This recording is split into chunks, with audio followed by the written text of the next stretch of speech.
Over the last 2 decades, especially since 1999, there has been exponential growth in what we used to call the ICT sector. And we have come now to see almost high-end jobs delivered to places like Jamaica. Now, recently, there have been some developments of interest. There is the Facebook and the people's privacy that has been invaded or misused. And there is Amazon, which is now in a kind of a controversy. President Trump has set sights on them. They have had to begin to think about upmarket adjustment. What I'm asking you, Peter, as a spokesman on commerce, how secure a sector is this for us to plan the future of so many Jamaican young people? Well, there's no doubt in my mind that over the next 5 to 10 years, you're going to have a transition of many of these jobs being done by artificial intelligence. So to the extent that the going is good now, we should take advantage of it. But I would think it's safe to say that for the vast majority of participants now who cannot scale up into the next level job, the programming or something more complex, financial analysis, etc., that for those who are primarily doing things like credit card verification, much of that will be taken over by artificial intelligence. In fact, my own experience, the last credit card that I got to where you need to call and activate the credit card, I didn't speak with a human being at all. I was interacting entirely with a computer. I think it is fair to say that many of the jobs that we have now in the BPO sector are really going to be taken over in the next 5 to 10 years by machines and artificial intelligence. Long before there is that kind of progress, let us call it that, companies like Amazon, like Facebook, others along the way will have to make internal adjustments to protect their shareholders. And in some instances, they shed jobs, which means that the people who work in this industry are vulnerable. Are there some steps that governments ought to take and can take to protect them against sudden loss of employment? Well, I think there has been a decline in worker security, job security for decades, not just in Jamaica but elsewhere.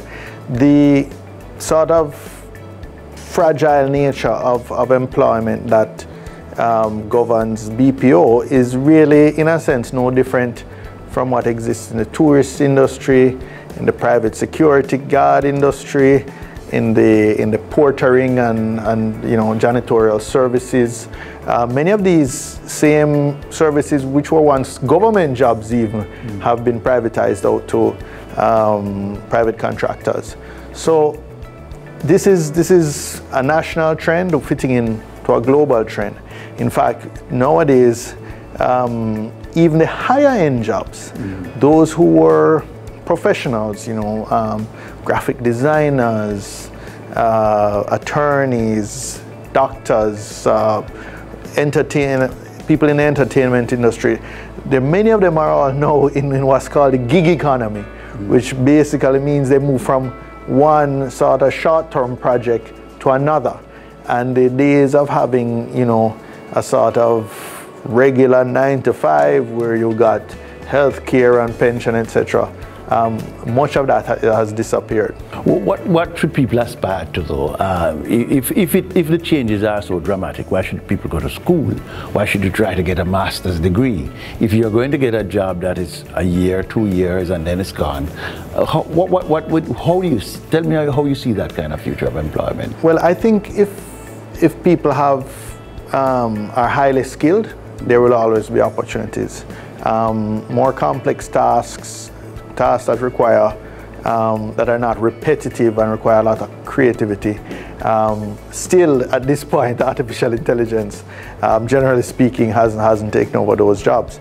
But one of the trade-offs in terms of the job security versus the short-term contract is generally you earn more on a short-term contract.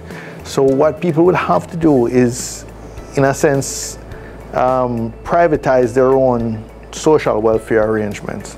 So they can get individual retirement accounts.